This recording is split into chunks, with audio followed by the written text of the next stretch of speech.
bed there, and I wanted an initial picture of him, how he looked at that point. Okay.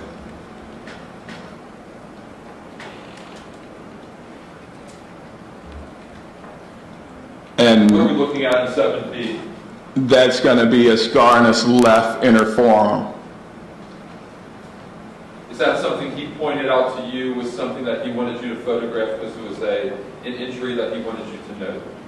Yes, I asked if there were any injuries. Okay. You just went to the areas that he told you about?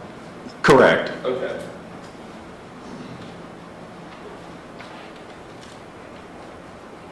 C. That's going to be his left outer knee and abrasion. Okay.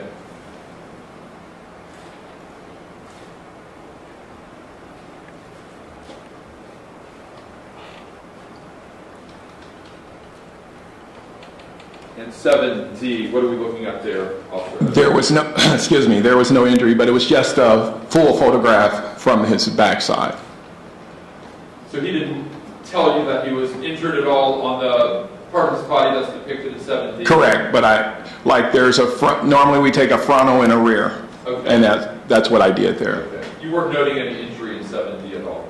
Correct. And didn't see any injury on that part of his body in 7D? That's correct.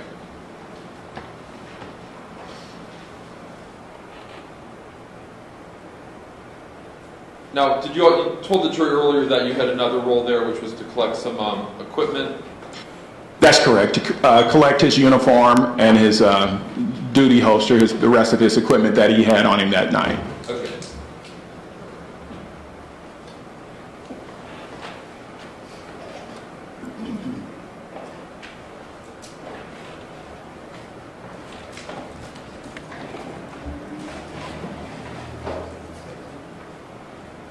I'm going to ask you to maybe take a look at this just to make sure it's safe. Would you want some gloves if you look at this? If you have some, please. Thank you.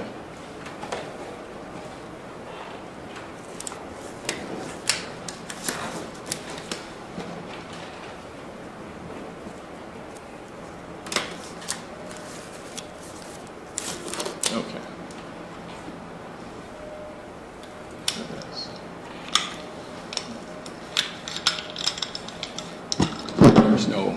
It's safe, nothing in it. And when you say something's safe, Officer Odom, what do you mean by that? That there is no bullet in the chamber or anywhere that it could cause harm to anyone. Okay. And State's Exhibit 8D, is this the weapon, the handgun that you recovered from Ray Tenzing that evening? Yes, sir, it is. 80, I'm sorry. I misread the 80.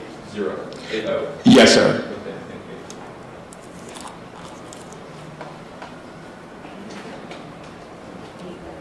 It's 8 letter O. You better take that down. Oh. Okay.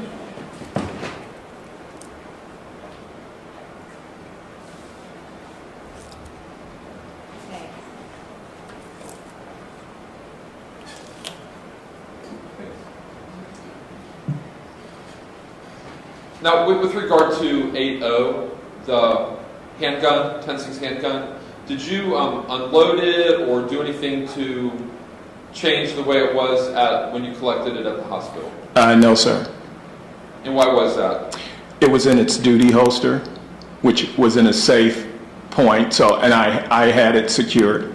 So I just took the duty holster along with his the rest of his uniform. Okay.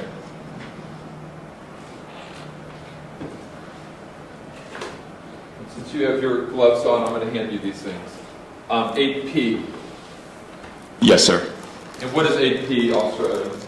This is Mr. Tenzing's gun belt. Did you collect that at the hospital? Yes, sir, I did. And as you told the jury earlier, Officer Odom, that the 8O was contained in 8P? Yes, sir. And the weapon was in this holster? Yes, sir, it was. You just took the whole thing? Yes, sir, I did.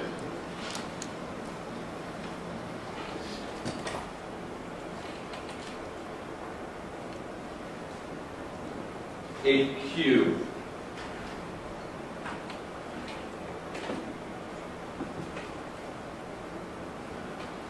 What is 8Q? These are Mr. Tenzing work boots. Okay. And you collected those from him that evening? Yes, sir, I did. Were those in the treatment or assessment room with him? Yes, sir, they were. And he let you know these were the shoes that he was wearing at the time of the offense? Yes, sir, I asked for all his equipment. Okay.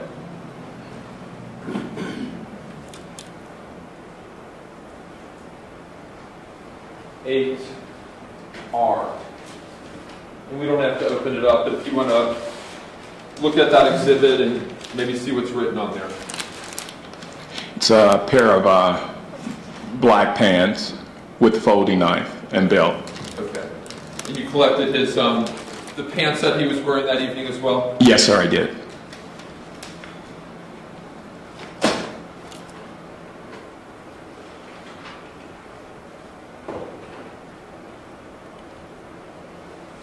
Eight S, is it Sam?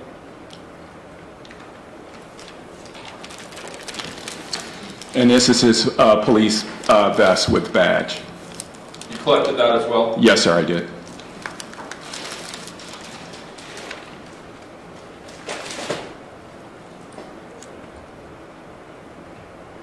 And 8T.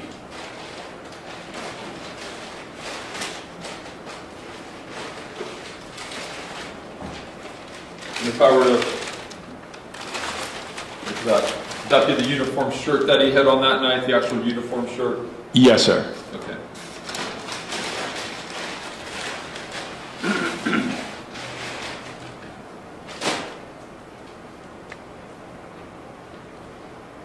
So now, sort of, what did you do with all these items? The gun, the belt, the clothing, the vest, the shoes, all that stuff. What did you do with it? I collected it and took it back to our office and gave it to another officer for processing. Either to be looked at there or sent to the coroner's lab? That's correct. And did that basically end your role in this case? Yes, sir, it did. No further questions, Judge. Thank you. Okay, thank you. Mr. Matthews, anything on cross? Yes, Judge. Okay. Officer Odom, do you have any idea how long you spent with Ray Tenzing in that hospital room that night?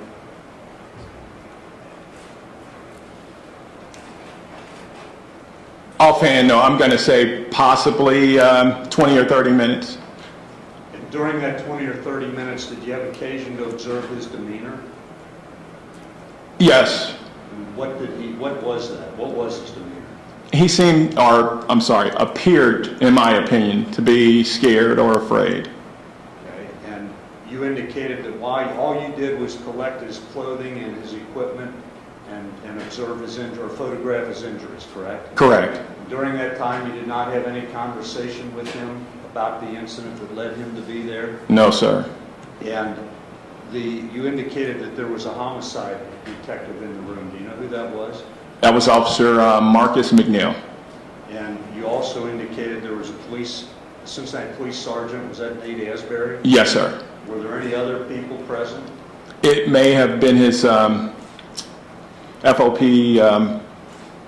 president, UC's FOP president. I don't know his name, but yes. Were there doctors and nurses present? When I came, no. And the injuries that you photographed, or what Ray pointed out to you and indicated to you, were the injuries he sustained on Rice Street, correct? Yes, that I asked him if there were any injuries that he had, and those were what he had pointed out to me. Thank you. I have nothing further. Okay, thank you. Anything else? Just want to reiterate, in collecting all the gun, the duty belt and all that, there were extra magazines. Yes, sir. You know, all the things that are on there, that come with a duty belt, those were all on the duty belt. You collected the belt and everything that was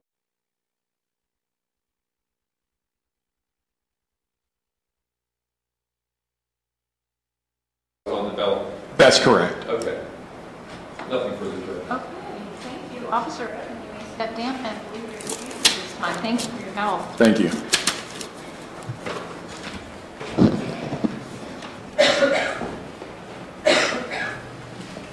Mr. Teague or Mr. Brackenreed, you're next. Just because Ryan's down.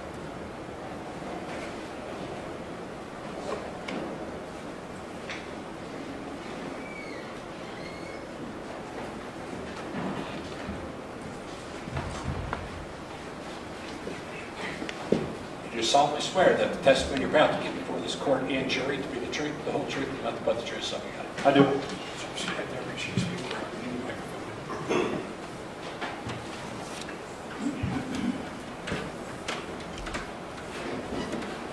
Good morning, how are you? Good morning. Can you please state your first and last name for the record, spelling your last name? Brian D. Scowden, Scowden. All right, and how are you employed? I'm the Chief Drug Analyst at the Hamilton County Coroner's Crime Laboratory. Okay, and tell us, what does that mean? What's your occupation?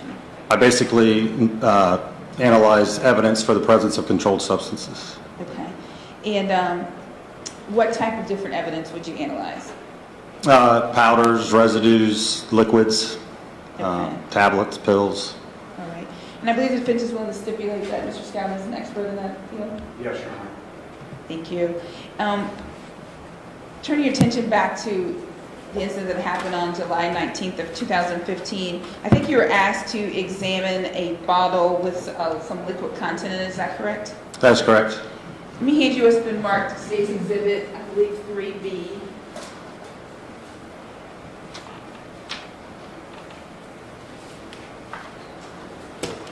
Can you look at that and tell me if you recognize it? Yes, I do.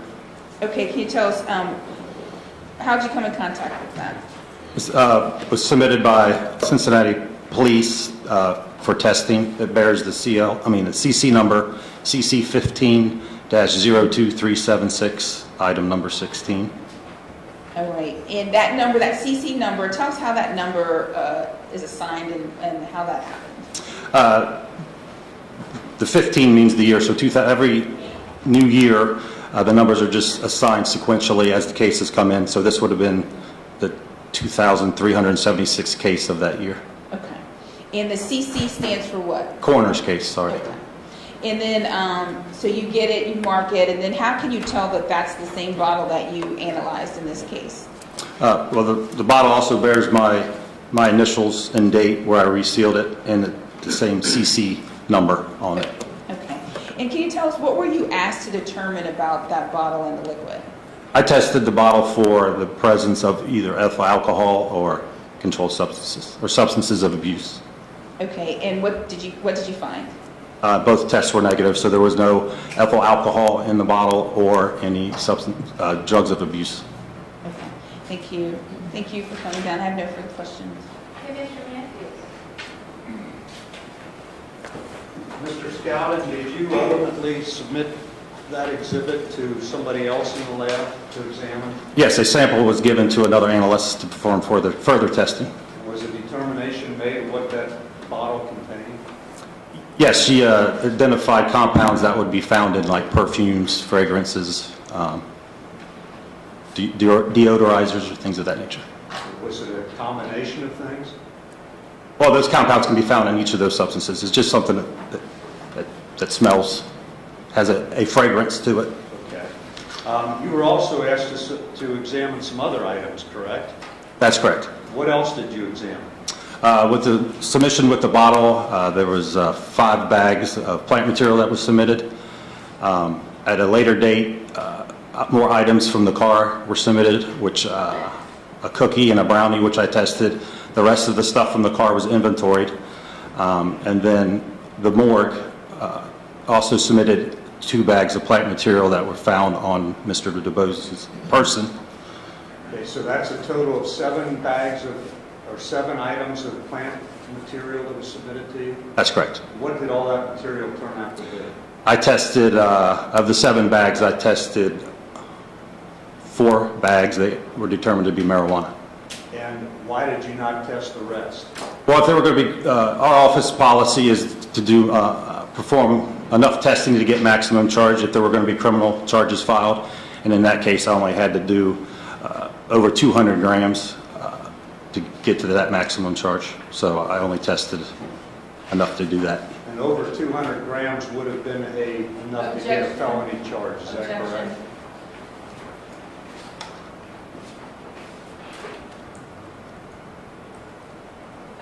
Counsel, approach, please.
carefully, please.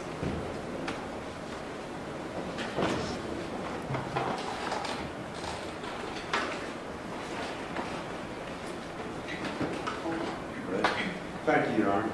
Mr. Scowden, you indicated that you tested only enough of the marijuana to get to the maximum possible charge that could be filed if somebody was going to be charged. Is that right? That's correct. And that was over 200 grams? That breakdown's between 200 and 1,000 grams. And do you know what level of felony or what level of charge that would be? Well, according to the Ohio Revised Code, that it could be charged at F5. I don't know if that's what would have happened in the case, but they could be charged for an F5. That's a significant quantity of marijuana, correct? It's not what we see typically day to day. As far as we usually see less than 100 grams for most of our cases, but it's, you know, I mean, we've seen 136 pounds come in our office before. We've seen, so I mean, majority of our cases are less than 100 grams. Okay. You also indicated that there were other items submitted to you for testing, correct? That's correct. And what was that? Well, I had a cookie and a brownie that I tested for possible presence of controlled substances. Also, with that submission was a bunch of homeopathic or over-the-counter type substances like antifungal cream. And then also there were some prescribed medications that were prescribed to Mr. DeBose, which were just inventoried and not tested. They were not tested? No. Do you know what they were? I'd have to check my notes. Could you do that, please? Objection, Your Honor. No.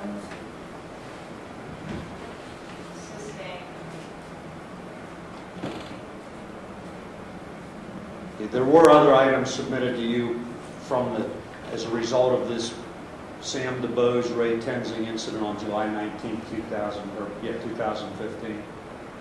Other items that I haven't mentioned already? Or? No, the other items, you indicate prescriptions and homeopathic remedies, correct? That's correct. That stuff was just inventoried.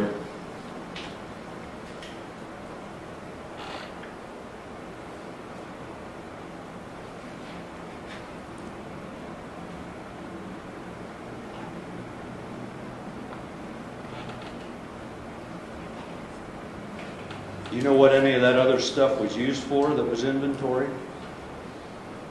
No. The prescriptions that were submitted to you, those were in the name of Sam DeBose, is that correct? That is correct. Do you know how many different prescriptions there were? I'd have to check my notes. Can you do that? I'll object. Overruled, he can ask how many. I mean, he can ask what are in the inventory. Or tested, I apologize. Go ahead. Would you do that, please?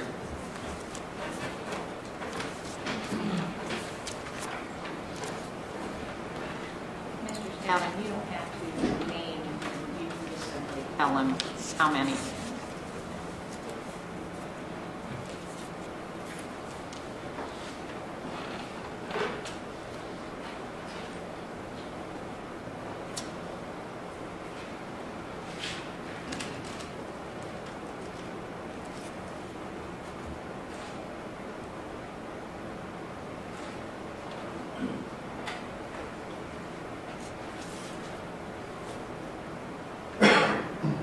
Appears to be 6 items that were actually had prescriptions.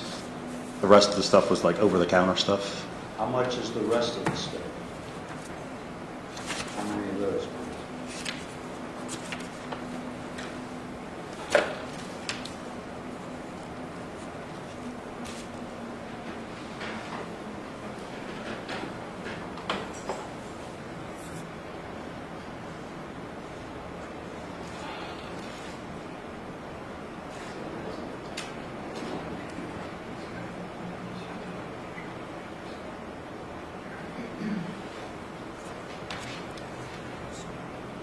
There's a total of 22 drug items. 6 of those would have had to, from my notes, would have had to been prescribed. Thank you, sir. I have nothing further. Okay, Mr. Breckenridge, anything on redirect? Sir, you said you tested the cookie and the brownie. What were the results of those tests? The cookie had what I would call trace amounts of tetrahydrocannabinol. The brownie was negative. I would, in my opinion, the cookie was more likely in contact with something that contained marijuana at some time, what we would be referred to as a hash product. Okay. And then as far as the rest of the stuff as you're referring to, now those items didn't have any names or anything on them, did they?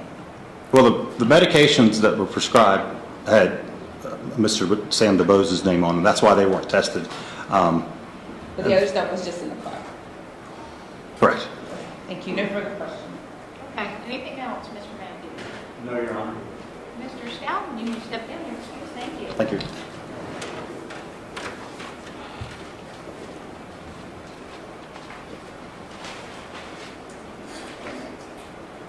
When you're ready to state and call its next witness. Thank you, Judge. Kevin Latta.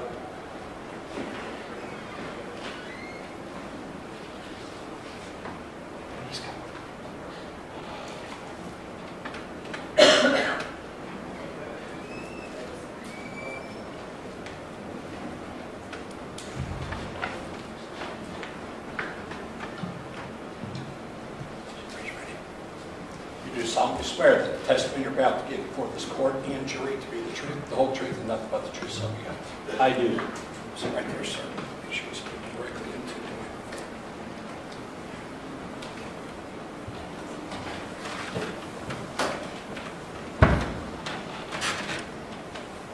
Good morning. Good morning. Could you tell everybody your name and spell your last name? Edward Kevin Laddick, Lattyyak. And what's your occupation, Mr. Latta? I am the Firearms Section Supervisor at the Hamilton County Coroner's Office Crime Laboratory here in Cincinnati. And could you tell the jury a little bit about your educational background, training, and experience? Basically, as a firearms and tool mark examiner, which is what I do, my training consists of working in several laboratories with other examiners many years ago, about 35 years ago, training with various firearms courses put on, whether they're from the FBI or from firearms manufacturers, or attending seminars at a professional association meeting. I was also professionally trained as a gunsmith. Judge, I would stipulate that Mr. Ladd is an expert in firearms. Go ahead. Thank you, Mr. Matthews. Could you let the jury know, Mr. Latta, just generally what type of things that you and your team do at the Hamilton County Coroner's Lab? Yes, basically it's myself and two other firearms examiners, and we examine guns, ammunition, and ammunition components. So whenever there's an event where a gun is used or ammunition is involved, we examine those items. And what type of things are you looking to do when you examine those items? The most common request we're going to get is a firearm functional. If there's a bullet that's recovered from a shooting scene, what can we tell the investigators about it? Can it be matched back to a specific firearm? We can do those things. It's the same with the cartridge cases that are recovered at crime scenes. We can tell the investigators what type of cartridge case it is and match it back to a gun oftentimes. And how are items submitted to you, Mr. Latta? The items are typically brought in by the submitting agency. Sometimes the items are actually brought up from the morgue downstairs if it's a case of a bullet that's recovered. They're brought up to our evidence property room, our property area, and they're brought into the firearms section, at which time we will check them out for analysis. And are all items given a unique case number to that particular case? Yes, they are. And I know you have your report with you. If you need to refer to it during the testimony, you can. But what is the lab number associated with this case? The laboratory number in this particular case is referred to as CC15-02376. And I know this is a little bit in your way because it's related to the last witness, but you call that yellow barcode CC15-02376. That would be the unique code given to anything that's examined in relation to this case? Yes, the items would also have a barcode on them similar to that, whatever it is, whether it's a gun, ammunition, whatever. Okay.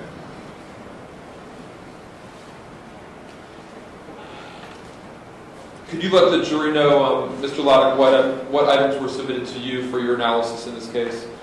Yes. There was a handgun submitted for examination and test firing. There was also a small fragment recovered at the autopsy. There was also a recovered bullet, and there was a recovered cartridge case. And the last two items, that bullet and cartridge case, are basically an ammunition component. And then lastly, there was a hat that was reportedly worn by the victim, and that was also submitted for analysis as well. Other than the hat, what were you asked to do then, Mr. Laddick? Basically examine the firearm, test fire it, see if it's functional, take the small fragment that was submitted as well as the recovered bullet, do a microscopic comparison or analysis, which we can do, and determine whether that bullet was fired from that particular gun. We can also do a similar examination, which we did in this case, on the recovered cartridge case. Some people call it a casing, but it's that component of ammunition. So what we did is basically test fire the gun and examine the bullet and casing and compare them to the gun. Let me show you, there's a bag that's marked State's Exhibit 8O, and maybe if you could first look at that bag. Does that look familiar to you, Mr. Laddick? Yes, it does. It bears the laboratory case number as well as the orange sticker that I place on the container as well. That would have all the pertinent information. And the actual handgun, again, Police Officer Odom made sure it was safe, but if you could take another look at that for me. Again, the slide is back on this firearm. The chamber is empty, so this gun would be considered safe. And tell us what State's Exhibit 8O is, Mr. Laddick. Yes, it is the firearm or pistol or handgun that was submitted for my examination and test firing. And maybe if you could educate the jury, Mr. Laddick, on how State's Exhibit 8O would work, how a semi-automatic weapon actually operates and works, and what the different parts or components of that weapon are. Yes, the main components on this gun are basically the grip and the frame, which I'm holding right here, grip and the frame, and then this top portion is the slide, and that slide is designed to move forward and backward on the gun. And then, of course, you have the gun barrel. So you basically, three major components on this particular firearm. It's a very common design, very familiar design, and so it's a common style for a handgun. How does that actually work then, Mr. Laddick, the actual gun mechanics of it? Basically, ammunition is loaded into something called a magazine. Some people call it a clip, but it's referred to as officially as a magazine. Ammunition, or these individual cartridges, are placed into the magazine. The magazine is inserted into the bottom of this gun, into the magazine well. And then what would happen is you would retract the slide. You pull it back, because normally it'd be forward, and you pull it back. And as it comes forward, it would pick up a cartridge out of that clip or that magazine and load it into the gun barrel. And then at that particular time, it's ready to be fired. And in order to fire this particular gun, it would be like pretty much any other gun. You're going to pull back or depress the trigger.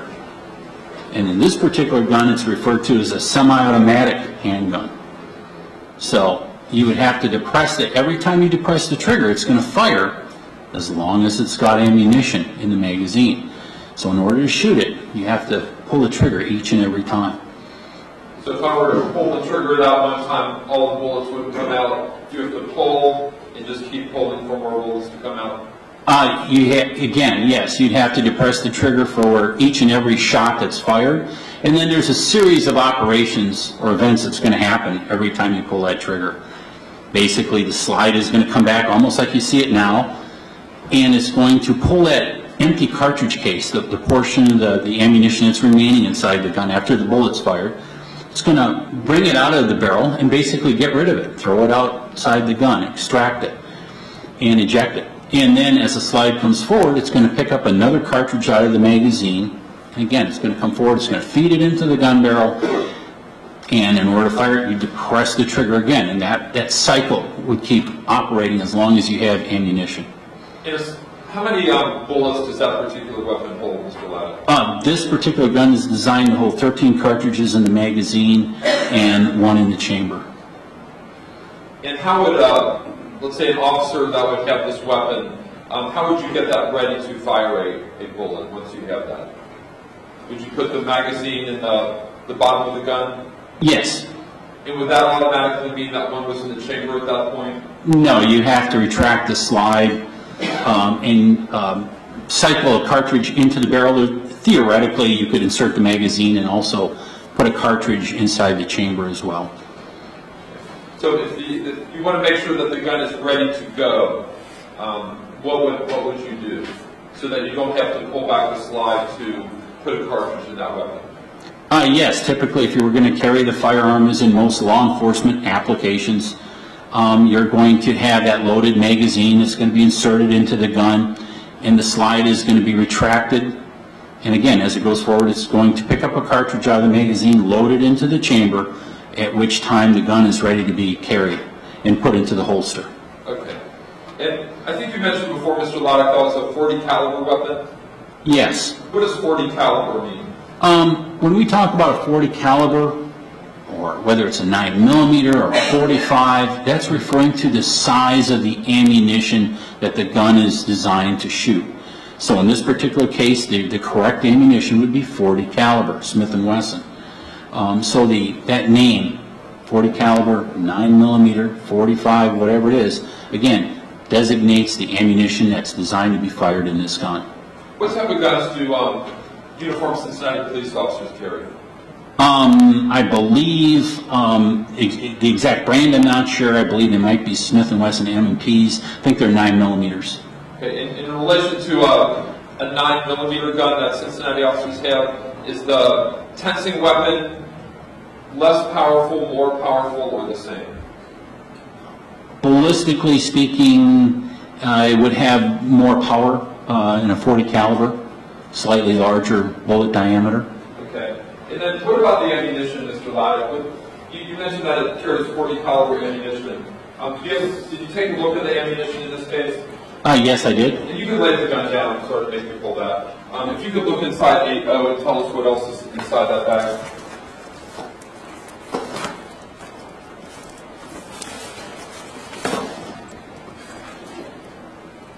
There was some ammunition submitted for examination, and again, I can identify it based on the orange sticker on the package and my sub-packaging.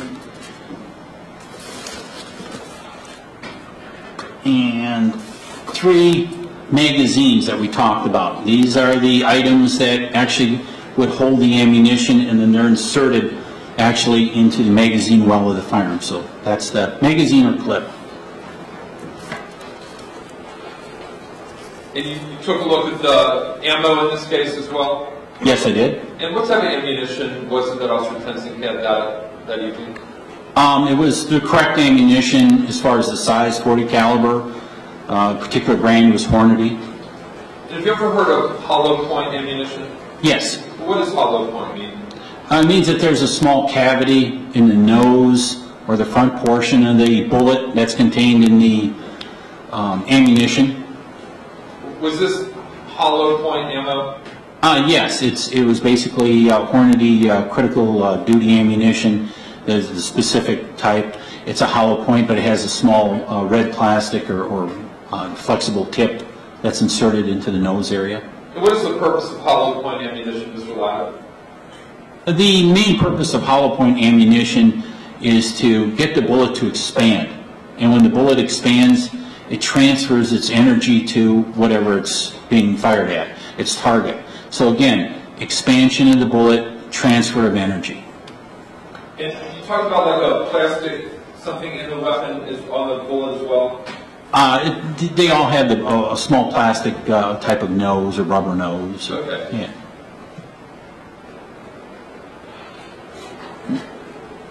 And then when you pull, I think you talked about the operation of the weapon, but and I'm probably using the wrong word, but the actual, what I would call a bullet, what is that? That's the portion of the ammunition that's actually fired through the gun barrel. Could you take one of those out for me?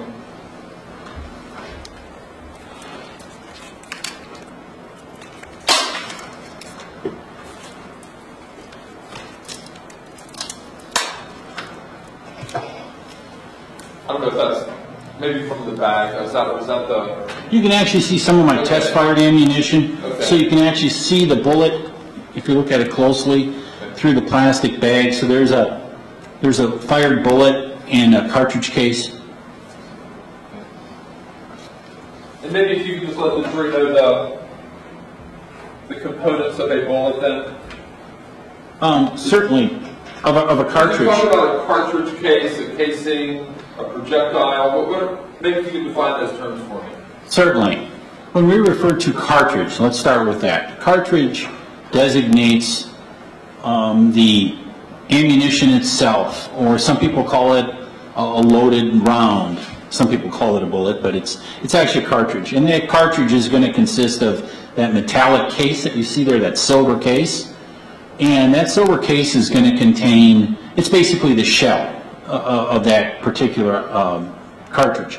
So it's going to contain gunpowder and a priming compound which can ignite the gunpowder to get the thing to fire. And then finally you see that bullet that's just above that. The bullet is designed to be fired through the gun barrel. That's the thing that's actually going to be fired through the barrel. Okay. And then what happens to the, I think you call it the shell or the casing? The cartridge case, yes. Again, that's that metal silver object inside that plastic container. Okay. And that is the portion of the ammunition that I mentioned before that's actually going to be extracted and thrown out of the gun. So once it's fired, the gun has to get rid of it. So that's what it's going to be doing. It's going to be extracting and ejecting that cartridge case before it picks up a complete loaded cartridge from the magazine. So the bullet goes this way, the casing flies out? Yes, that's correct. Which way does the casing normally come out of the weapon? Well, it depends on the gun and ammunition combination itself. Typically, most guns are going to be ejecting to the right, and typically sometimes slightly rearward and to the right, but it can vary. And it can vary a great deal, the ejection direction, on how you're holding the gun. Are you holding it normally? Are you tipping the gun? All those factors, are you pointing it up or down? They will have an effect on the location or direction, I should say, of where that cartridge case is going to be recovered at. So it's going to be thrown. I think, do you have 5 D and 5 E? And E is the actual projectile.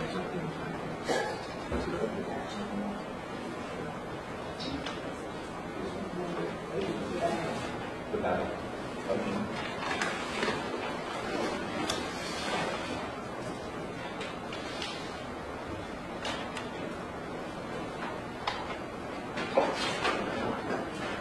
Mr. Lott, come and have you look at State's Exhibit 5.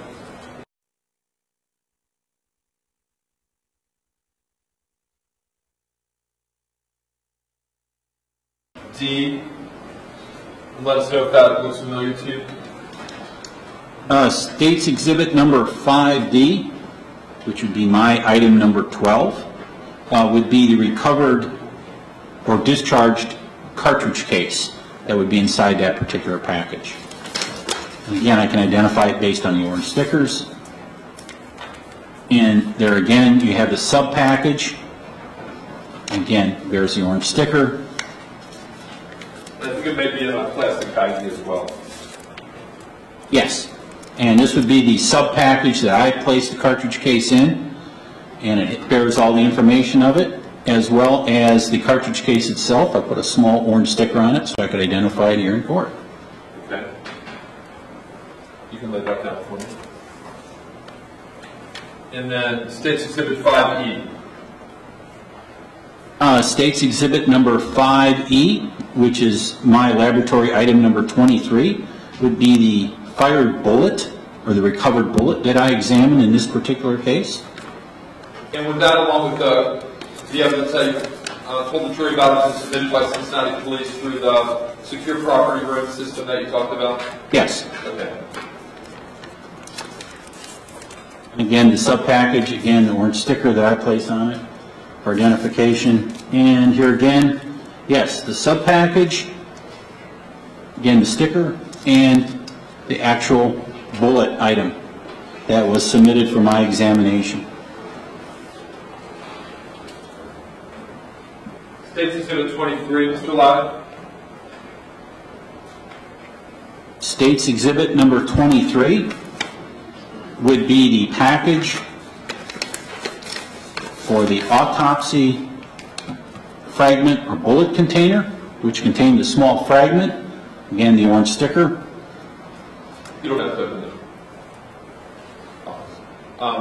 And would that have been submitted the same way as the other items or a different way?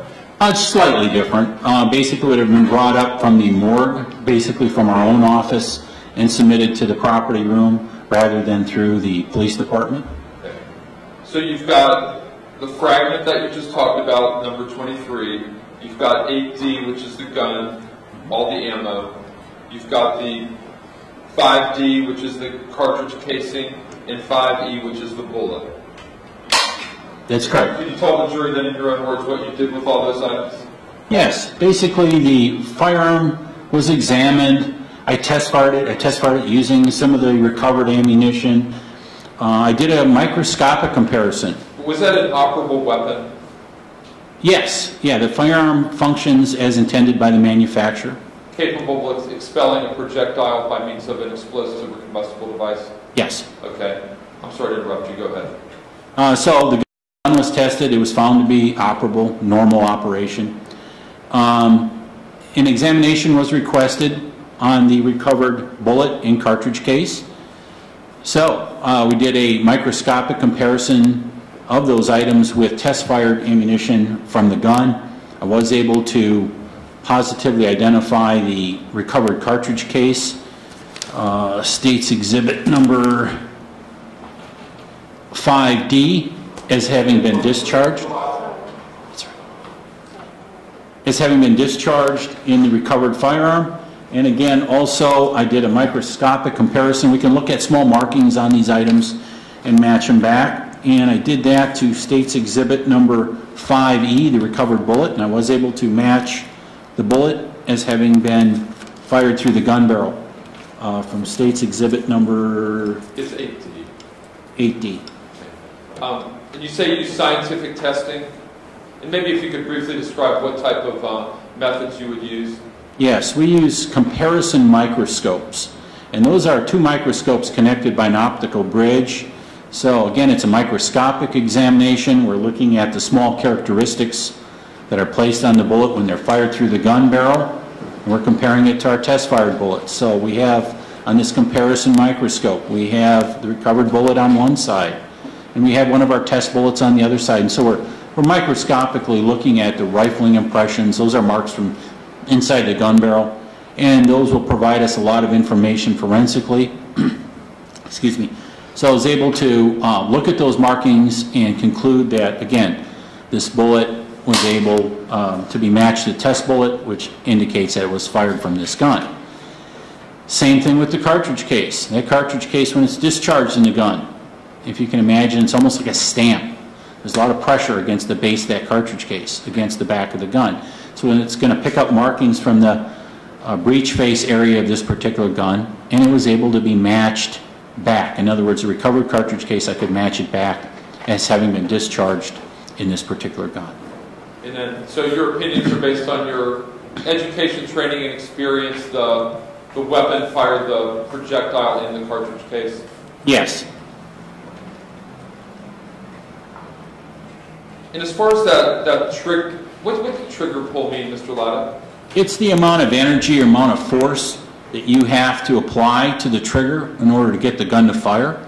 In other words, you're going to depress that trigger, and that is the amount of energy that is required to get it to fire, to depress it. And did you test the trigger pull on that weapon? Yes, I did. And could you tell the jury about that? Yes, it's a very simple examination. Basically, just weights are applied to the trigger, and until we get it to fire, to discharge. And if I can refer to my notes, I can tell you generally sure. What trigger pull was. In this particular case, in the vertical fashion, it listed at approximately 6.5 to 6 3/4 pounds, which is a number well right at the factory specification. So again, very much factory condition. What does a hair trigger mean?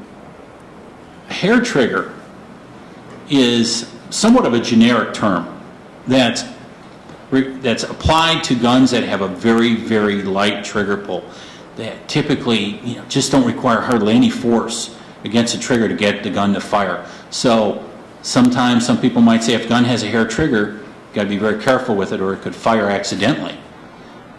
In this particular case, this would not be considered hair trigger.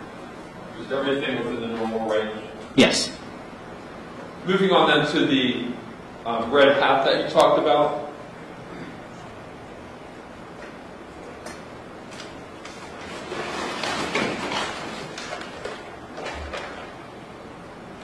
I'd ask you, if this previously been admitted, it states 6C. I'd ask you to take a look at that bag and also the contents. Okay, it would be, again, the recovered item. Are your initials on that bag anywhere, Mr. Lott? Should be on the inside, I believe, of this particular container.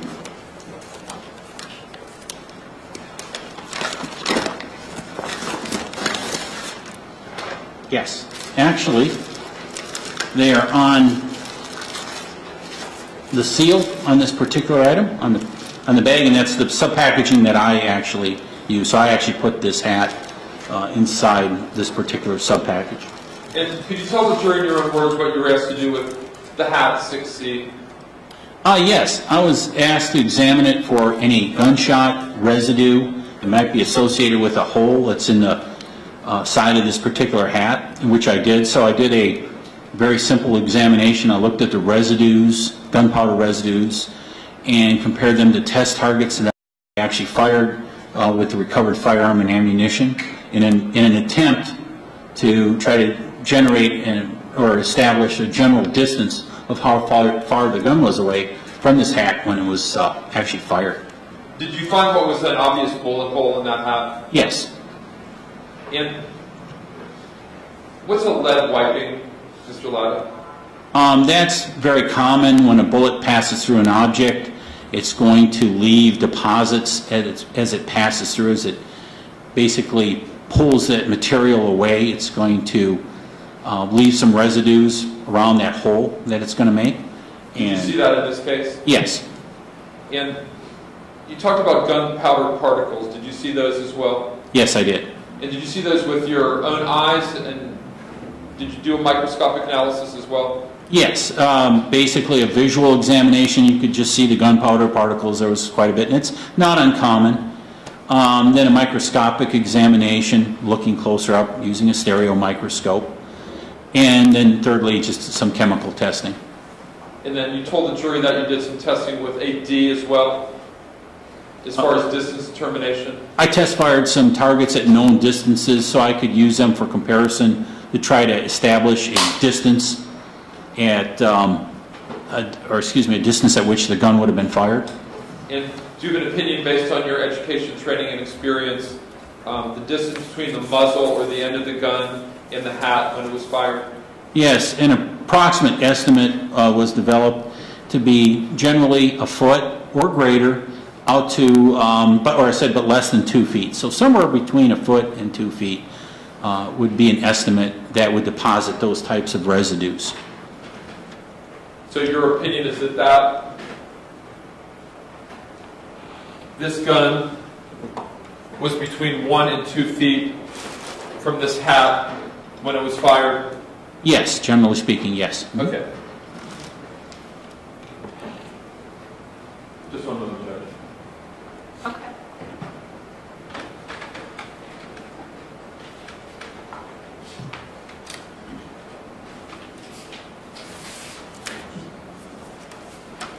That's all I have, Judge. Thank you. Mr. Matthews. Thank you, Your Honor. Mr. Latter, what is recoil? Recoil is the force or the energy that this gun is going to produce when you shoot it, when you fire it. When you pull that trigger, you're going to hear the gun go bang. And the gun itself, you're going to feel a force or energy of the slide coming back. So it's not only the cartridge being fired, but it's also the energy from the slide coming back as well. And I've seen movies where somebody will fire a rifle, for instance, and it'll blow back on your butt. Is that recoil? That would be referred to as recoil, yes. How many times did you fire that exhibit, the gun that was submitted to you from Ray Tenzing? I believe approximately 13, Did you 11, ever, 12, somewhere in there. did you ever experience any recoil? Every time you'd fire it, there'd be a certain amount of recoil. It would be common, yes. Did that recoil ever blow you 24 feet from the point where you fired it? No, Did it ever move you at all from the point where you fired it? no. Now, you indicated that your testing indicated that the muzzle of that gun, that is the barrel, was more than a foot but less than 2 feet from the hat that you looked at, correct? I think I said 1 foot or greater, so I would include a foot, but less than 2 feet, so somewhere in that general area.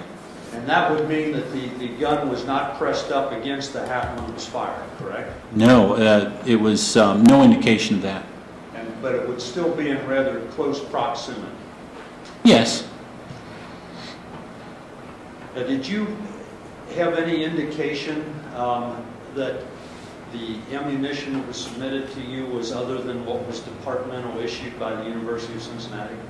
I'm not exactly sure the ammunition that they're allocating, so I have no knowledge of that, yes. You discussed hollow point bullets in your direct testimony, remember that? Yes. And you indicated that they expand when they hit something solid? Well, they're designed to do that. They don't always do it, but that's what they're supposed to do, yes. And why is that? It's to transfer the energy of the bullet. And by transferring the energy, you're going to, again, have that force against the object and hopefully not have it penetrate the object as well, if it's specifically if it's a person. Yeah, So, excuse me, it's not going to pass through, it's not going to go through the person. It's not going to go through the person and perhaps strike the person next to the person that is shot, correct? Exactly. So it's designed to expand, transfer the energy without going through. Yes, completely. And in shooting a hollow point bullet, you're more likely to stop a threat than if you shot a regular non-hollow point bullet. Would that be a fair statement on my part? Yes. Thank you. I have nothing further. Okay, thank you. Anything else, Mr. Chief? No, Your Honor. Okay. Mr. Ladeke makes me thank you for your help.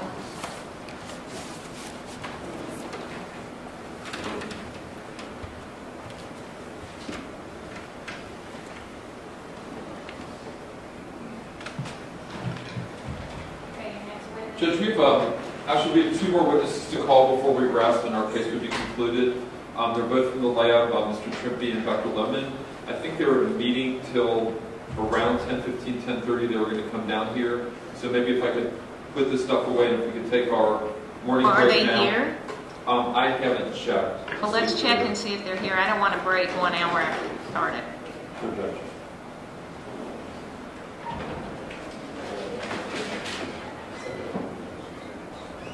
They are not here yet, Judge. Okay. Ladies and gentlemen, unfortunately, we are not where I want to be with regard to break, but I am going to break you right now for 20 minutes until 11 o'clock. Just be prepared when you come back. It's going to be a long call. We may take a little break. Judge, and I don't think it's going to be, I don't think our last 2 witnesses are going to last that long. In fact, I think Well, we'll be done famous early. last words, because it always works like, we always think it's going to be less time than it is. So we'll give you a break until about 11, and then you'll come back and we'll probably be on as long as we can go. Okay? All right, thank you.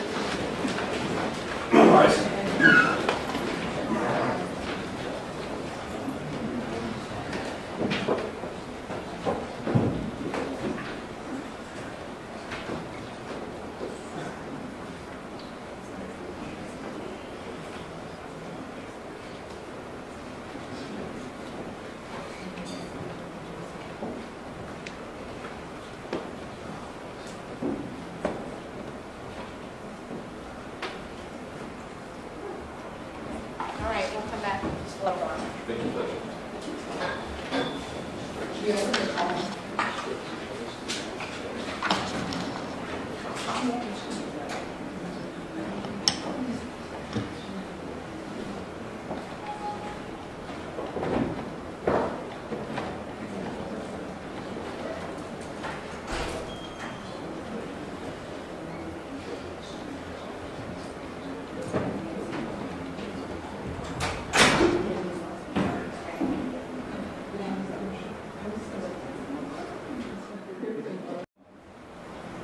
abrasions or scratches you saw, but is that a correct statement on my part? On the boots? there was a couple small tears or a scratch, but nothing like I would expect dragging across concrete. Okay. If I told you the road was blacktop, would that make any difference to you? No. Okay. You indicated you examined the flashlight, correct? Correct. And you said that there was no paint transfer in any of the scratches on that flashlight. Correct. I did not find any automotive paint in those scratches. But you indicated that there was some type of material in those scratches, correct? Yes. Were you able to determine what that was? I didn't really go further to identify it other than that it wasn't automotive paint. And a couple of the items that had material in it, I could make a guess, but I didn't do a full-blown analysis to identify that material. What were those couple of items? One of them looked like wallboard, plasterboard. One of them looked like Comet cleaner, but I can't say that for sure because I was only interested in identifying automotive paint or not. Okay. Could you tell through your examination whether the damage that you observed on the flashlight was fresh damage, new damage? No, I can't really say how old the abrasions were. Okay.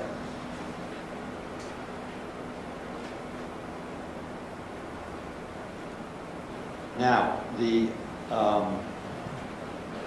I heard you describe yourself as being able to analyze soil as part of one of the things you analyzed during the course of your job, correct? Yes. And does that also include the ability to analyze what I would call dirt as opposed to soil? We can always try. In trace evidence, we always like to have the police submit anything they're interested in, and we don't know if we can help them until we look at it under a microscope.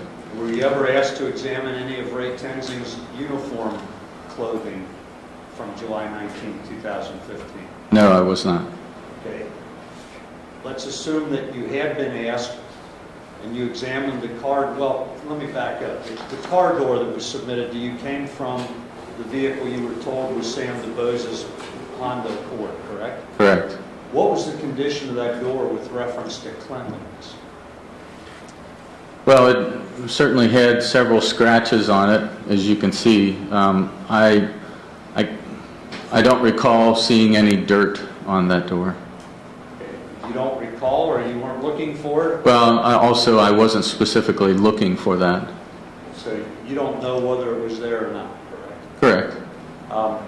Had there been dirt on that door, that would have been much more easily transferred to Ray Tenzing's clothing or even his uniform or his duty belt than would automotive paint. Would that be a fair statement on my part? Yes, because dirt would be adhering to the outside of the door. In order to get automotive paint transferred, you would have to gouge into the door itself.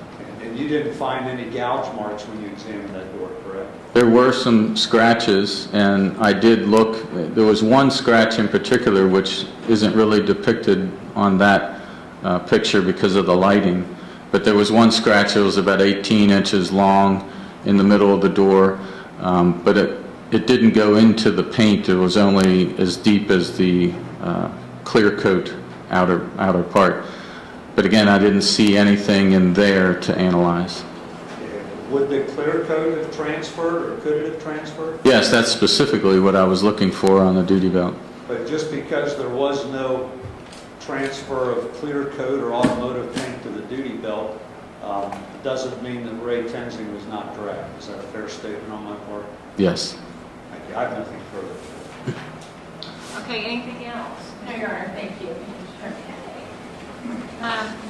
Mr. Trimpe, you are okay. You are able to step down now and you are excused. Thank you. Thank you.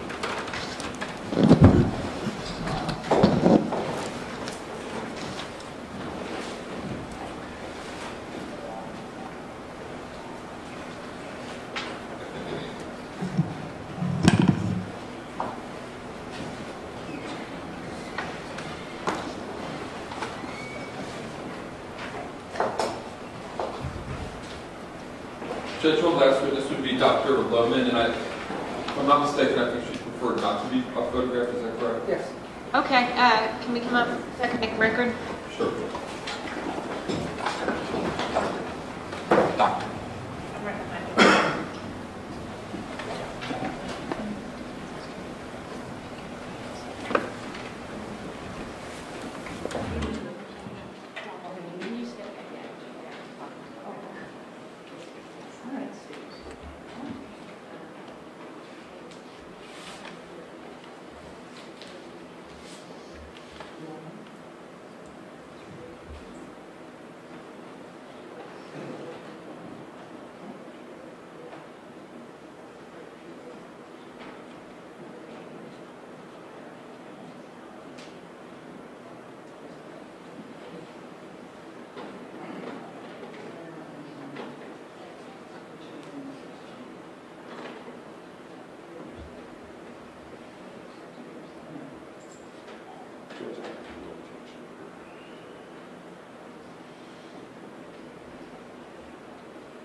Thank you.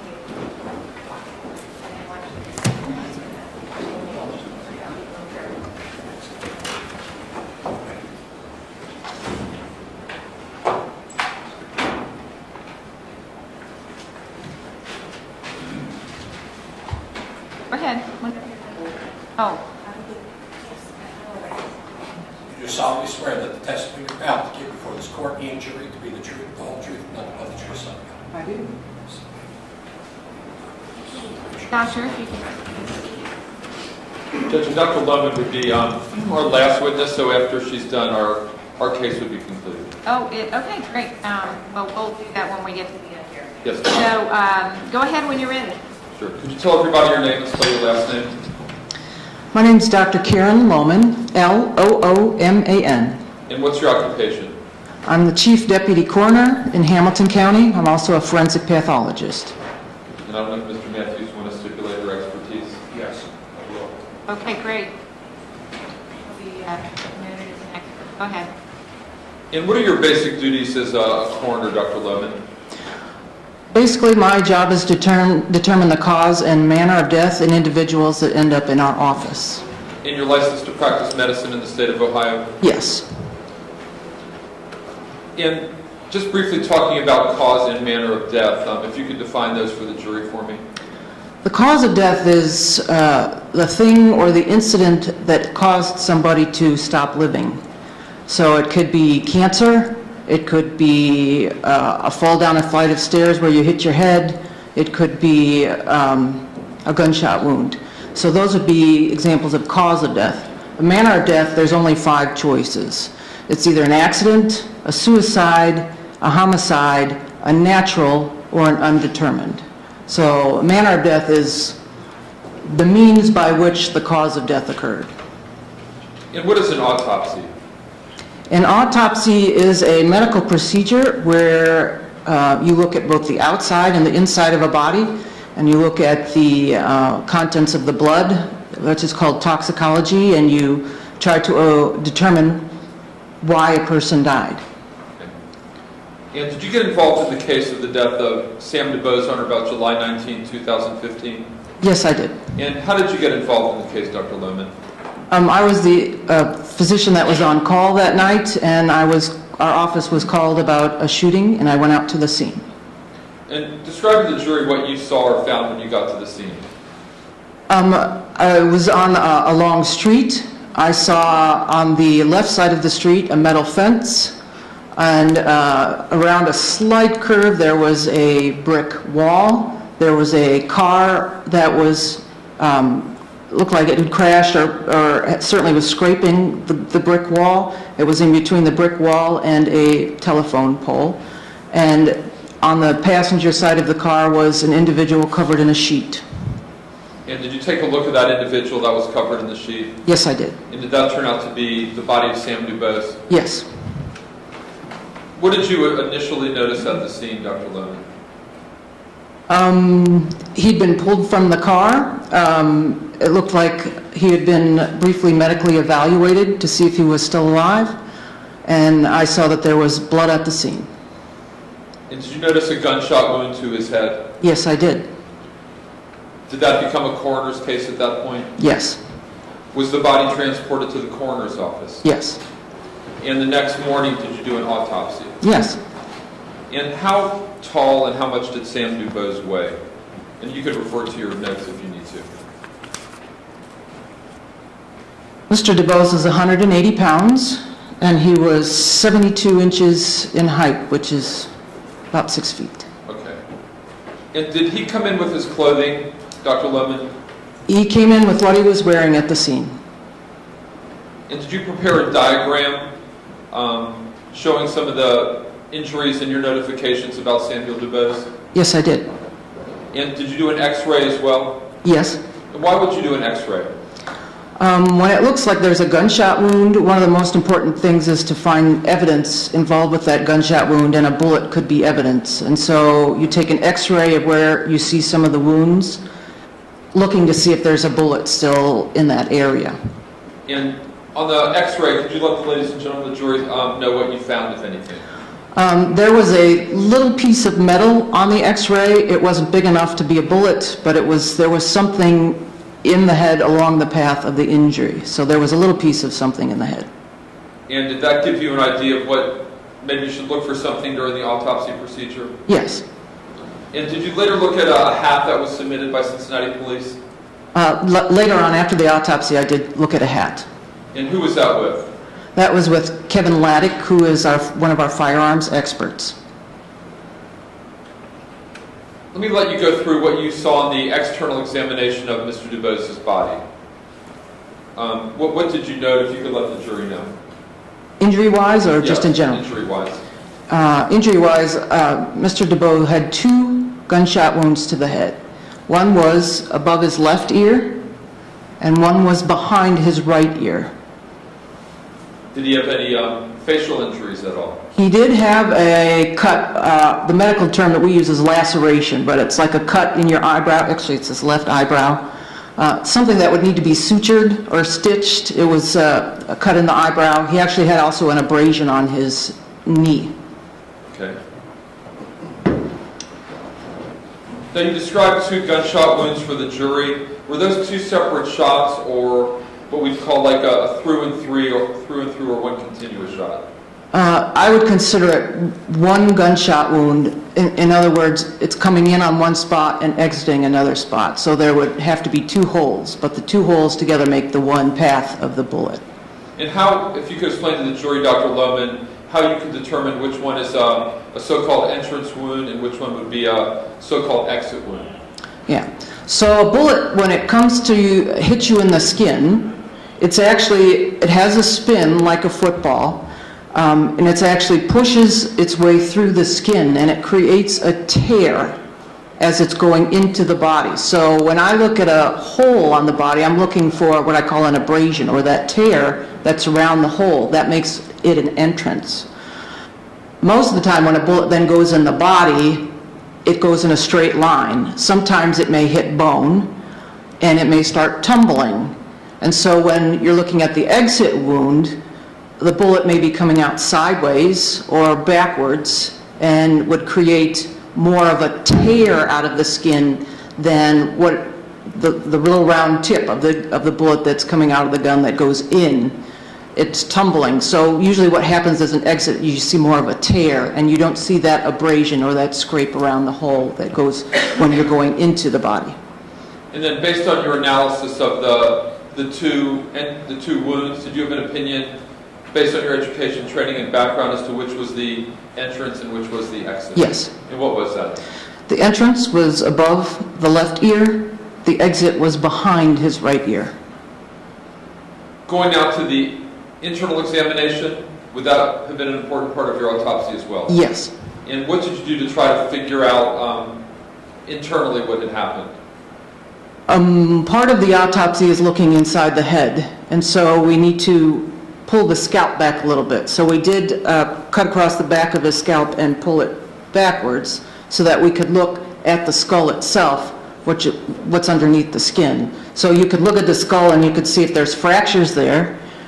Many times you can tell which is an entrance and an exit wound with a gunshot wound to the head based on the way the bones look like on the head.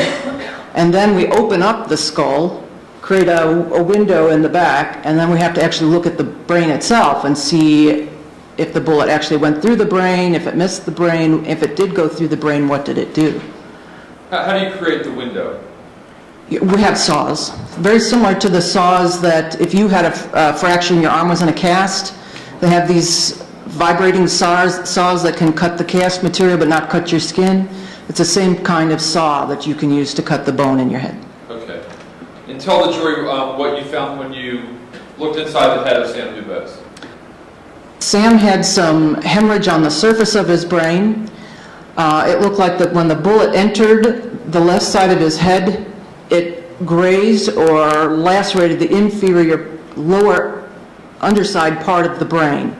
Now the brain has two big hemispheres that sit up here, and then it has two smaller hemispheres and a brainstem underneath it. And that's a center that tells your body to breathe, it tells your heart to beat. That's an important part of your brain. When that bullet went in here on the left side, it scraped the underside of the brain and actually cut off that brainstem and the little cerebellum, or the two little small hemispheres. So it cut off the brainstem and then exited behind his ear on the right side.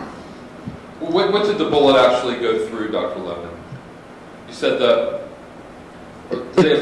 they have medical names, or just would it be easier to understand what you talked about? I can give you the medical terms. It went through the bone, the scalp, the bone, the underside of the brain, the cerebellum on this side, cerebellum on this side, and as it crossed the midline, it cut through the brainstem, or to be more specific, the pontomedullary junction. So it went through the brainstem, an important part of the brainstem. And then, after scraping the brain on this side, it went through the skull and came out the scalp.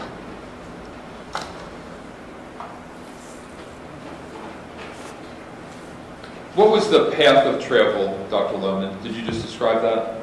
Or would that be something different? That would be something different. Okay. Could you talk about that? The path of travel is trying to put the trajectory in a 3-dimension. So the bullet went left to right, a little bit backwards. See, it's above the ear here and behind the ear here. So it's a little bit backwards and it's a little bit downwards.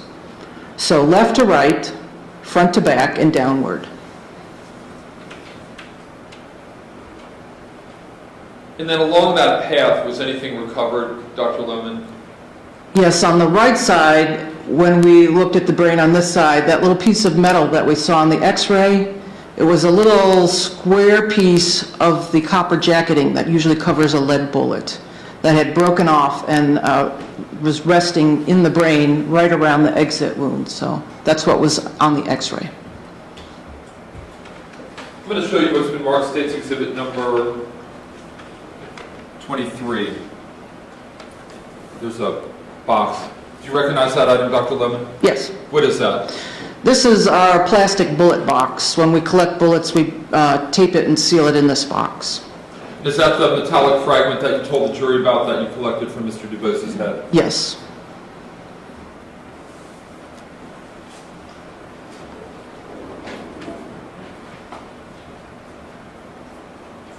Now, going back to the brainstem that you talked about. Yes. What effect with the bullet through the brainstem, what would that have had on Samuel Dubose's body? It would have caused an instantaneous death. He would have stopped breathing immediately. His heart would have stopped beating immediately. If he's standing up, his body would fall with gravity because he's no longer capable of holding his body up.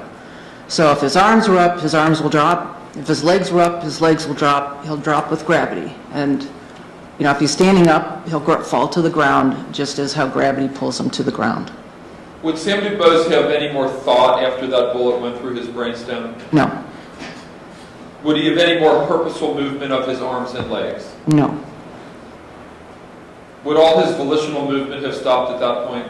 Yes.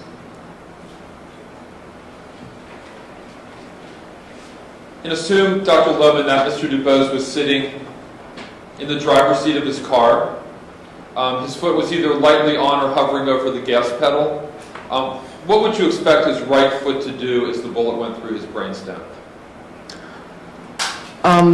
If his foot was hovering over the gas pedal of the car with gravity after his brainstem was transected, it would collapse onto whatever it's above. So if it's above a pedal, it'll collapse onto the pedal. Could Mr. Dubose any longer control his foot once that bullet went through the brainstem? No. Would that be consistent with the car accelerating after he was already dead and revving up once it came to its final resting place? Good job, Chair. Calls for total speculation. Sustained. If the testimony was that somebody had to go up and turn off that engine after the car had already crashed because the foot was still on the accelerator, would that be consistent with your testimony, Dr. Lohman? Yes. Let's talk about the injury to his eyebrow. You said it was a laceration. Yes. And what is a laceration again? It's the medical term for a split in the skin, and it's not a superficial scrape like if you get a scab on it. It's a deep cut so that you may need some stitches to close it back up. And would that be consistent with Mr. Dubose getting that injury by striking his head during a car accident? That's possible. Would that be considered a fresh injury? Yes. When you say fresh, what does that mean, Dr. Lohman? It happened right around the time that he died. It didn't have time to coagulate the blood. It didn't have time to form a scab. It was still fresh and leaking the blood that had occurred when he'd actually had the injury. And what about Sam Dubose's knees? His knees had superficial scrapes or abrasions on them, and that happened about the same time, around the time he passed away, because it didn't form any scabs. And do you have an opinion, Dr. Lohman, based on a reasonable medical certainty as to the cause of death of Samuel Dubose? Yes. And what is that opinion? A single gunshot wound to the head. And would that have been a homicide? Yes. Now, you talked about a diagram. I'm going to show you what's been marked State's Exhibit number 24A.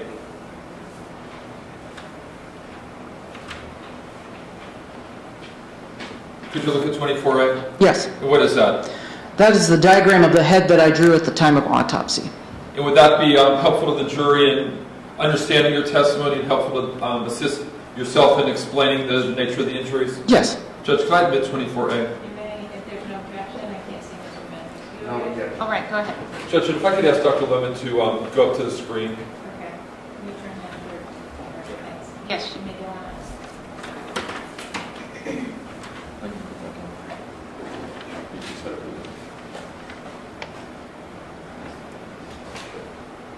You can use my Okay.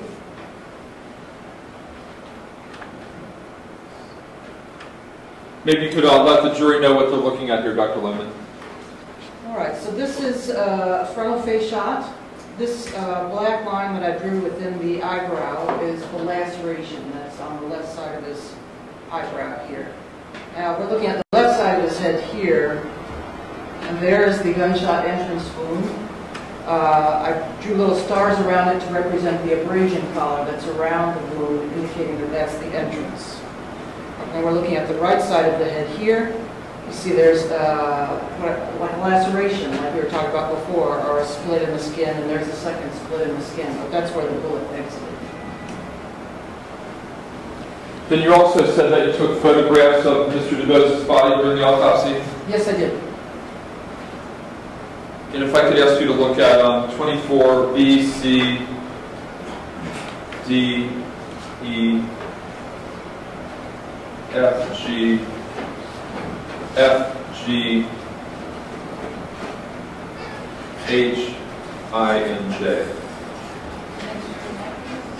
Judge, I object to the admission of photographs. Okay, gentlemen, can you come up before, Dr. Lohman, before you put those on, if you could just give us a second. Absolutely.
Dr. Lemon, if I could maybe first have you looked at 24B through J.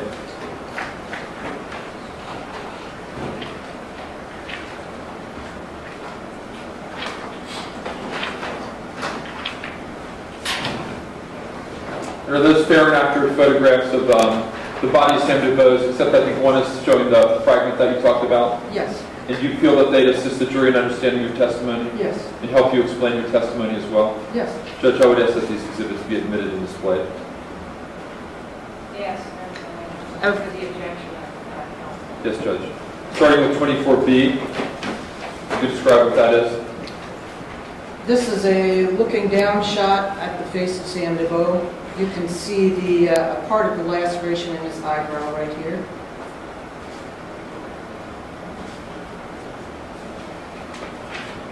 (24C). This is the left side of Sam's head. There's the gunshot entrance wound. We have a closer shot that shows it a little closer, but there's a hole in the center and there's abrasions around the outside. Would 24D be what you're talking about, Doctor? Yes. So here's a closer picture of an entrance wound. See, there's the hole in the center where the bullet went through, and this is the skin that's torn as the bullet pushes its way through the skin. I call that an abrasion collar. 24E. This is the right side of Sam's head behind his ear. You see there's a laceration like I was discussing before, but it's actually the exit wound. There's a big split in the skin here where the bullet exited, and there's enough force that it actually split the skin next to it too. And would 24F be a close-up of that? Yes. If you could display that. This is again behind his ear. You see there's a split in the skin there, and there's a smaller split in the skin. So that's where the bullet exited. 24G. This is a closer picture, a better look at the laceration in his eyebrow. 24H. This is the casing or the covering of the bullet that broke off as the bullet was going through Sam's head. And so this is what I recovered along the right side of his head near where it exited. So that's a portion of the covering of the bullet. Counsel, can you come up before you Yes, Judge. put this last few up?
There were a couple more photos, but the judge excluded the jury from seeing those, so you can return to the witness again. And Judge, if you could note my objection to that as well. Absolutely. And Mr. Hugh, you can certainly question her about that. And if I feel through the questioning, I've heard what she's had to say. Judge, there's really no other questions. They'd be just to demonstrate the injuries to the... Did she do that with the photos of his head? Not really, but Okay. again, note my objection. I'd like to leave those with the court Absolutely. reporter. Yes. Thank you. They'd be 24I and J.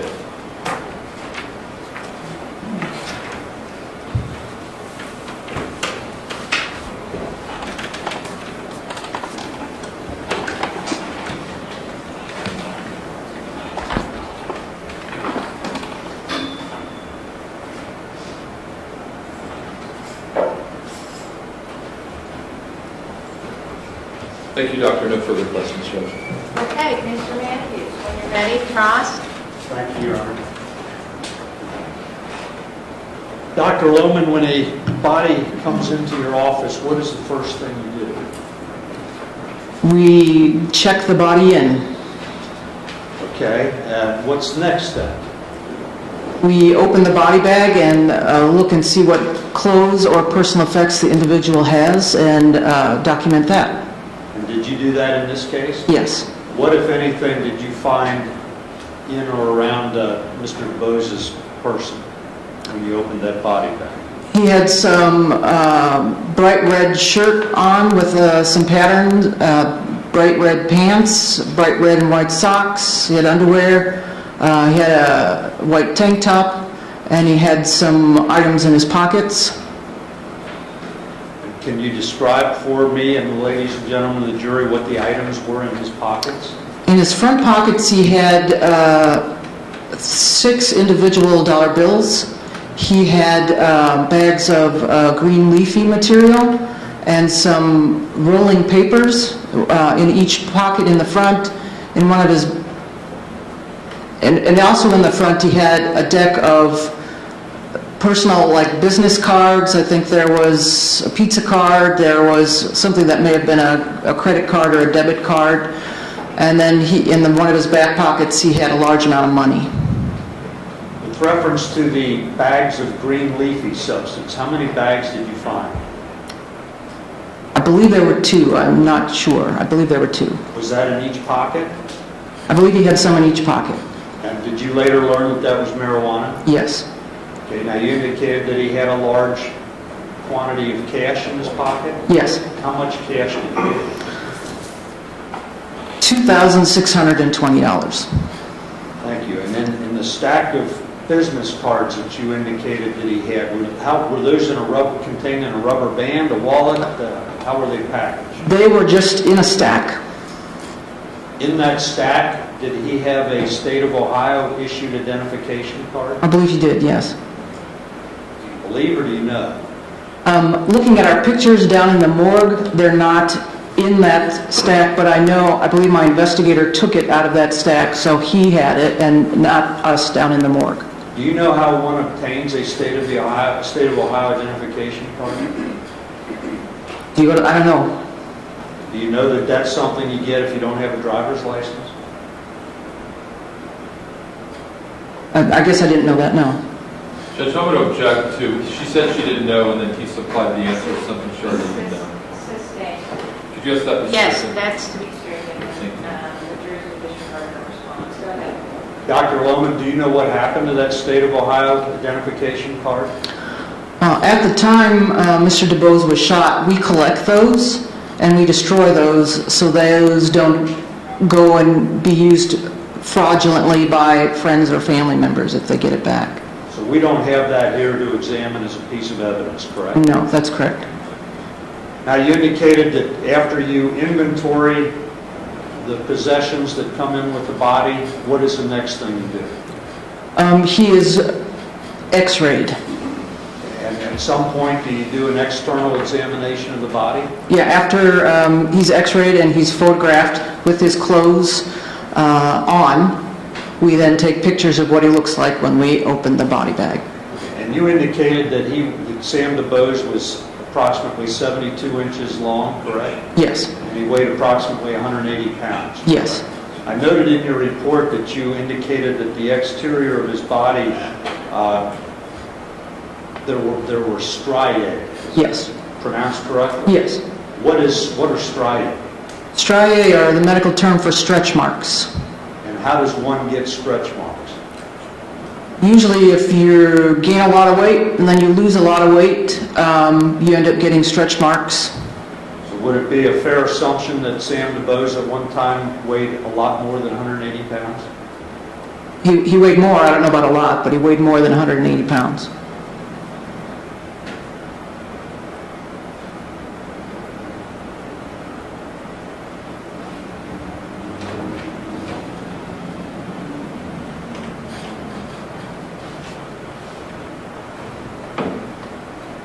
On your report, you indicate that you have Mr. DeBose's address. Is that something standard that you can include in a report? I believe his address is on the death record, which is actually not considered part of the autopsy report, but it's part of information that's provided to anybody who wants it. So that is part of the normal information that goes on the death record. Is that something you prepared? No. Many times that comes from the death certificate. When the death certificate comes to us to sign, that information is on there and then we enter it in the computer. Sometimes if we have an identification card that has or a driver's license that has a address on it, we use that and enter it into our computer system. So you don't know where the address that's on your death record came from, is that correct? That's correct. I didn't enter it.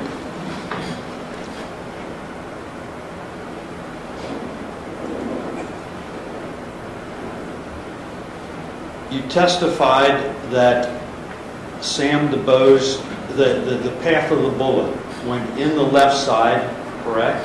Yes. Above his left ear? Yes.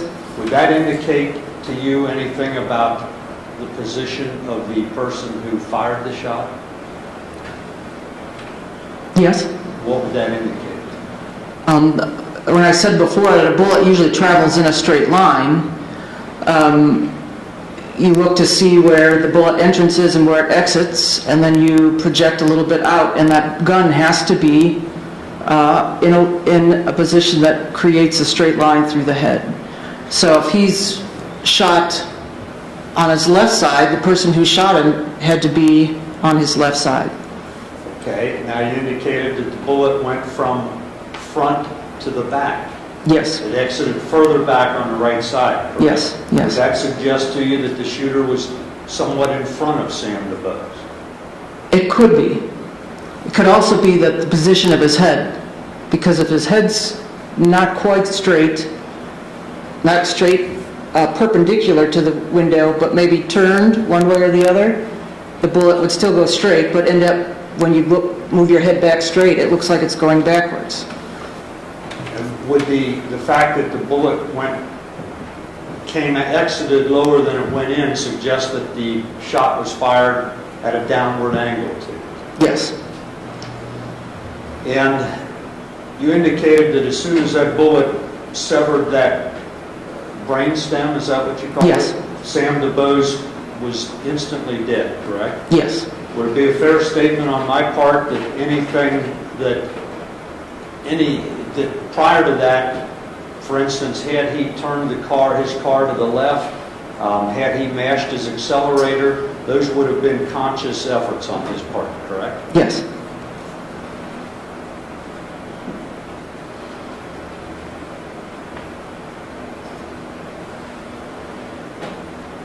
Now, as part of your autopsy, you ordered toxicology Yes. examination, correct? Yes. Did you do that in this case? Yes. And did you perform that? I or my morgue techs drew the samples, but then it goes to our toxicology lab in the same building. Okay, what is a toxicology exam? Toxicology is examining fluids of the body. We can examine the blood, we can examine the eye fluid, we can examine your urine, and we can also create a little slurry of, like, if you have actual tissue, you don't have any blood in your body, we can actually take a piece of liver or a piece of brain and make it kind of liquidy. But the purpose would be for us to look at what's in your blood. If you took aspirin in a couple hours, we could see that on a toxicology. We could see aspirin, and sometimes you can see the breakdown products of aspirin.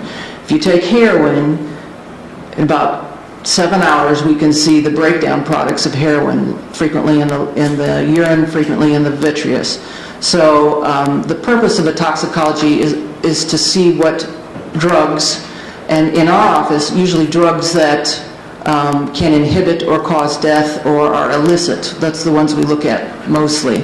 But we see what's in somebody's blood system. And that was done in this case, correct? Yes. Do you know what the result of that toxicology report was? Yes. We approach. You may, of course.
Dr. Lohman, as part of your autopsy examination, you determined the manner and the cause of death, correct? Yes. Do you also, as part of that examination, determine whether or not there are any other things afflicting an individual? Yes. And what do you do in that case? Objection. Can you just, I'm gonna overrule the objection, but you need to be careful, please. That's all. You can keep going. Dr. Lohman, what other examinations do you perform after you've determined, in this case that Sam DuBose died as a result of a homicide, a gunshot wound, correct? Yes. What else do you do with the body?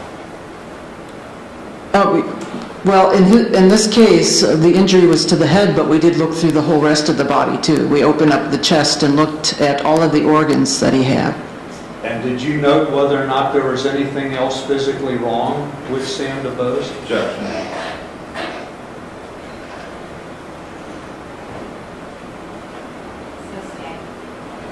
Was Sam DuBose a healthy individual other than the fact that he died as a result of a gunshot wound? Objection. No, she can answer that. No. Can you tell us what was wrong with him? Objection. No.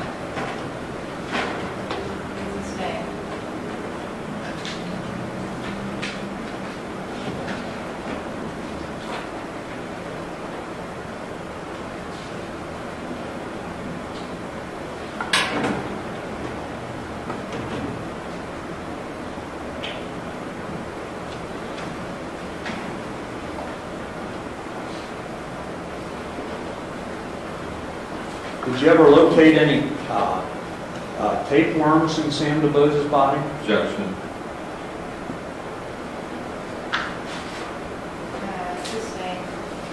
I have nothing further. Thank you.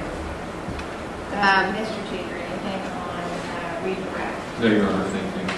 Okay, Dr. Coleman, you are I thank you for your help.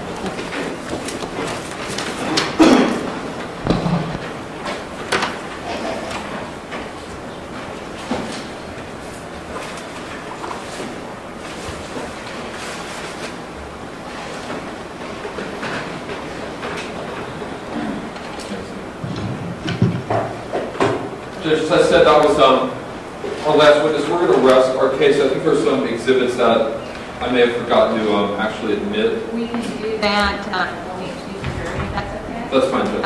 Because I know there are quite a few. And then tomorrow we will begin with the defense unless you want to go ahead now. It's up to you. Judge, I have scheduled all our witnesses to begin tomorrow. Okay. No, that's all right. Okay, ladies and gentlemen of the jury, we are excused for the day until tomorrow. I believe tomorrow may be a shorter day too, but Friday, be prepared, is going to be a longer day.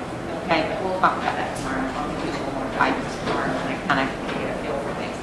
All right, again, no talking about this with anybody, with each other, with significant others, anybody in your household or friends. Please stay away from social media, stay away from news and anything local, obviously. And we will see you tomorrow morning at 9. Thank you so much.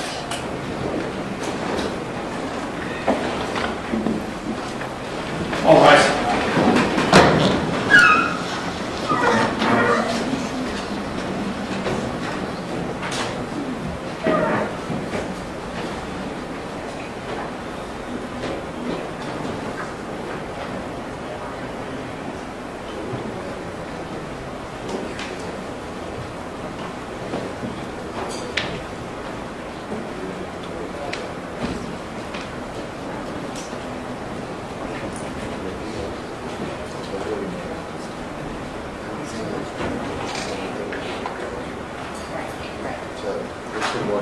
Okay, we're good. All right, we're